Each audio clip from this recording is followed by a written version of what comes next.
native roots. But my mom had a very old school way of thinking, like, when I said, Mom, I think I need to see a therapist. Mijo, you're not crazy.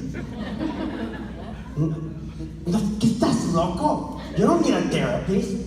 And I was like, Mom, I think I need to talk to somebody.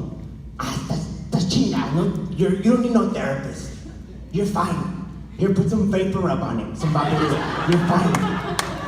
But I think it's important, though, that you mentioned that with your mother identifying in the Mexican community, African American community was the same way. It's like, what do you mean? You know, we looked at it as something that only people in European culture would do, right? That we were above it. So that being said, I still went to a therapist without my mother like having Good for you. the Good full. for you. No, Clap seriously. for that. Yeah. Seriously, because I felt that I needed to talk about my issues because I had layers and these things that were going on in my head, because I also was an alcoholic and a drug addict for many years, and now I'm 10 years sober. Yes. Hell yeah, let's clap for that, because you gotta understand, I'm in the music industry, and there's a lot of demons out there that will try to swoop you in. Absolutely. And you know, I credit that was my first rebirth, cancer being my second rebirth. Yeah. Because I had to go through that healing to understand myself and my spirit. And I always credit my grandmother, who was the strongest Native woman in my life, that's always has my back and is always with me, sitting at the round table and saying, I got your back, Jimmy. Nothing's gonna happen to you because we're warriors and we're gonna fight through any aspect of life. I wanted to ask you also, Taboo, can you take us through your journey as a cancer survivor and talk about how the diagnosis and treatment affected your overall mental wellness? So, man, I might get emotional, ladies and gentlemen, because every time I go back into that, it's like triggers happen. And that's okay. And it's cool. I like going there because I want people to know that I'm not ashamed. I welcome dealing and coping with the problems. So I got diagnosed June 24, 2014. And I went to the hospital late night and they did an MRI, CAT scan, blood work. And then they tell me, Mr. Gomez, you have a mass that is 4 centimeters wide, 4 centimeters long, and you have cancer. They didn't tell me what type of cancer I had, they just said I had cancer. Nothing prepares you for cancer. Nothing. Nothing prepares you for any type of disease where you're fighting for your life, or any type of trauma. And when I was told I had cancer, the first thing I thought about was my kids and my wife. I know how to project. And I said to myself, I'm gonna have to do whatever I can to get through this, because I have to live to see my kids graduate. That's right. I have to live to see my wife when we're elders. So they said, we're gonna have to go into surgery tomorrow. I was like, can I get a second opinion? He was like, you could, but you're running against time because it's spreading. It went from your right testicle to your 2 lymph nodes in your spine. So I went into surgery, got my right testicle removed, and then he said, following Monday, you're going into chemotherapy. Chemotherapy? What the fuck is that? Sorry for my cursing, but I'm just speaking from emotion and being as real as possible. Went into chemotherapy on Monday, and it felt like I had got hit by Mike Tyson in his prime. Internally.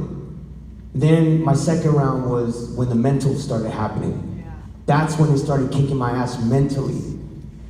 And what happened was, as soon as I went through the second round, I got home and I told my wife, I said, babe, I can't do this anymore. She said, what? You gotta keep on fighting. I said, I can't do this anymore. So I tried Reiki healing, I tried acupuncture, and then my wife said, why don't you try meditation? So I tried meditation.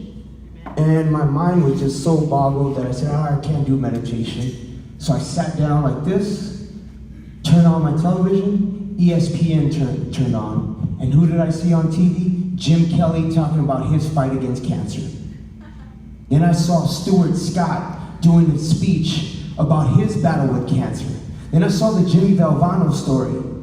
And I was like, wow, I'm inspired because there's other people going through the same fight that I'm going through.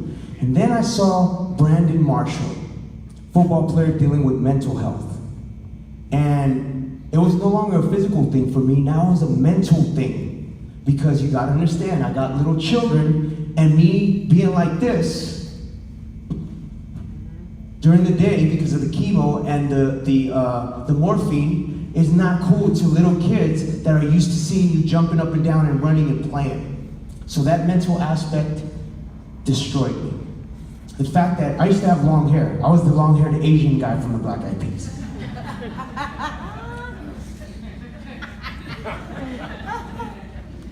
And my hair fell out. And my eyebrows were gone. I'm a skinny dude. I was a walking pole. And my soul was gone. My spirit was not there. But the fact that I had these warriors and these people talking to me through a big screen inspired me to keep on fighting. And you know what? My grandmother was there every step of the way. Every step of the way. It's amazing. Thank you. Do you want to?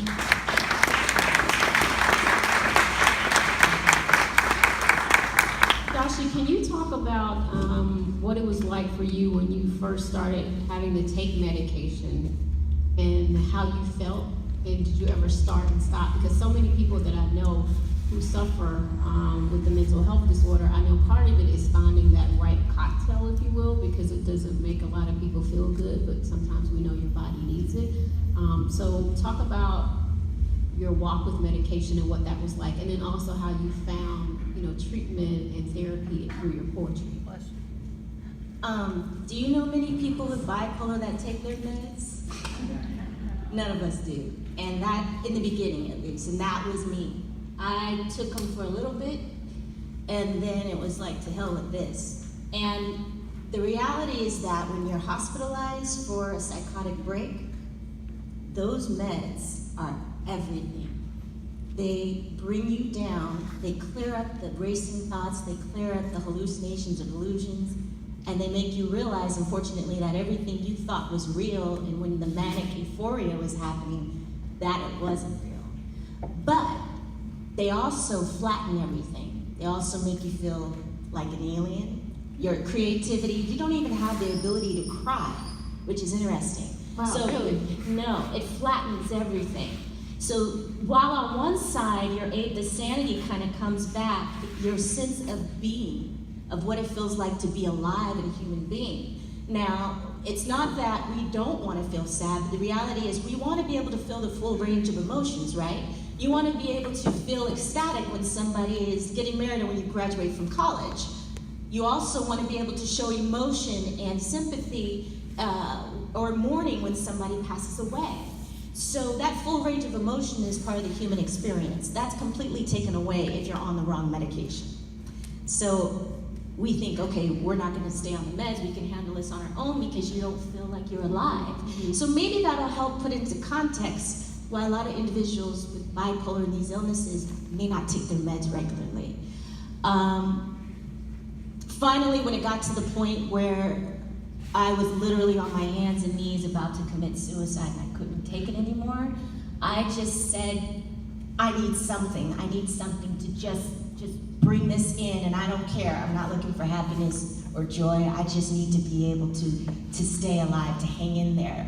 It was at that point with a lot of prayer, because the prayer in that moment was actually making me feel a little bit of sense of peace. But again, I needed science, is what I always say. I needed science. I needed some medication to help manage those moods and those thoughts that were starting to, they take you into another space. I know all too well. That altered thinking, and I still believe a lot of that stuff.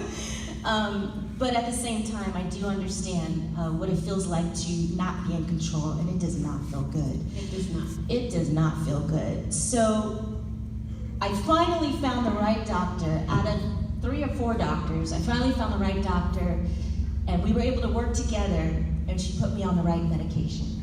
And literally, if you are on the right medication, you don't feel like you're on medication. If you're on the right medication, you feel like yourself and like there isn't any meds. So that's why a lot of people who are on meds and doing well stop taking them, because they start feeling like themselves and they're like, okay, I don't need this anymore. And then the condition and the symptoms come back.